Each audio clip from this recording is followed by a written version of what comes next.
Hello दोस्तों, नमस्कार। कैसे हैं दोस्तों? मैं आज आपको कुछ रेशियो क्वेश्चन बताने वाला हूं।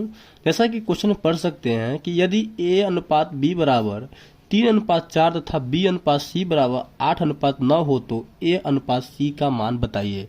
यह एसएससी 2006 में पूछा गया क्वेश्चन एसएससी के द्वारा। दोस्तों, आपको a और c का अनुपात निकालना है। सबसे पहले ऐसे क्वेश्चन में आपको क्या करना है, a अनुपात b अनुपात c लिख देना है। ठीक है। करना क्या है दोस्तों, बता दूं कि a और b के सामने क्या क्या है, तो 3:4 है। ठीक है।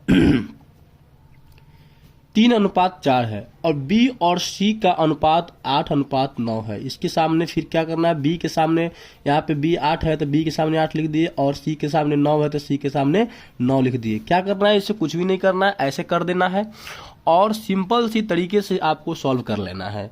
दोस्तों, क्या करना है कि देखिए, इसका इससे गुना करना है और फिर इसको सामने वाले को सामने से और फिर इसको ऐसे, यानी कि जेड तरीका में बनाना है। यानी कि 8 3 कितना होगा दोस्तों, 24। क्या होगा, 24 रेशियो देना है। 8 चौक कितना होगा दोस्तों, 32 रेशियो देना है। 4 9 कितना होगा दोस्तों, 36। तो ये आपका क्या आने वाला है, ए बी सी का। आपसे पूछा है ए और सी का, यानी ए और सी का पूछा है। ए का कितना है 24, सी का कितना है 36। काटिएगा, 4 छक 24, 4 9 36, यानी कि फिर काटिएगा, अगर चाहे 12 से काट दीजिए, 12 दूनी 24, 12 36, यानी कि आपका क्या आने वाला है, ए और सी का अनुपात 2:3 आने वाला है। तो यहाँ पे 2 और 3 क्या आ गया, इसका ए और सी का अनुपात आ गया।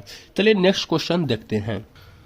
दोस्तों, मेरे पास नेक्स्ट क्वेश्चन में बताया गया है कि a और b का अनुपात 7:9 है और b और c का क्या है, 1:5 हो तो a b c का मान बताइए। बहुत ही अच्छा क्वेश्चन है। चलिए देखते हैं। a अनुपात b लिखेंगे, अनुपात c लिखेंगे। a और b के सामने 7 अनुपात क्या है, 9 है। b और c के सामने में क्या है, 1:5 है। जिसके सामने जो हो वही लिखेंगे। अगर हम गलती से भी अगर इधर उधर लिख दिए तो आपका रेशियो गलत निकल के आने वाला है। तो फिर ऐसे करेंगे, फिर क्या बताया हमने, इसको ऐसे गुना करना, फिर इसको ऐसे करना, फिर इसको ऐसे करना।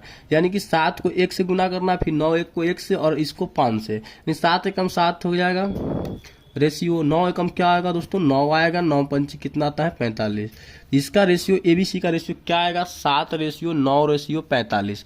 यही आपका आंसर होने वाला है। चलिए ऐसे ही मजेदार क्वेश्चन के लिए फिर आगे बढ़ते हैं। दोस्तों, यहाँ पे देख सकते हैं आप कि a और b का अनुपात 3:2 है और b और c का अनुपात 3:4 हो तो a और c का पूछा है। यानी कि फिर हम a b अनुपात c लिखेंगे और a अनुपात b कितना है दोस्तों, तो 3:2 है और b अनुपात c कितना है, तो 3:4 है। कुछ भी नहीं करना है, इसको इससे गुना करना, इसको इससे गुना कर देना और इसको इससे, यानी 3 तिहाई क्या आएगा, 9 आएगा। 2 तिहाई क्या आएगा, 6 आएगा। 2 चौका कितना आएगा, 8 आएगा। यानी कि आपको ए बी सी का अनुपात आ गया। अब क्या करना है, इसमें जो भी बोलेगा उसको निकाल लेंगे, ए और सी का। तो ए और सी का अनुपात जैसे ही निकालेंगे तो 9:8 आने वाला है इसका आंसर। ए के सामने 9 और सी के सामने 8 है, इसलिए ए के सामने 9 और सी के सामने मैंने 8 लिख दिया। यही इसका आंसर होने वाला है। अगर मैं बता दूं कि एक और विधि है इसका बनाने का, तो आप क्या कहेंगे दोस्तों? जैसा कि देख लीजिए, मैं छोटा सा विधि बताता हूं। a अनुपात b अनुपात c तो लिखाएगा ही हैगा, और 3:2 यहाँ लिखाएगा, और यहाँ पे 3:4 लिखाएगा। दोस्तों, इसके सामने अगर देखोगे तो खाली है। जब खाली है जो भी है, यानी कि 3 के आगे खाली है तो यहाँ पे 3 भराएगा। ठीक है। और गुना करने की विधि अगर नहीं जानते हैं तो अब देखिए, इसके आगे 2 है, 2 के आगे खाली है स्थान, तो यहाँ पे क्या आ जाएगा, 2 ही भरा जाएगा।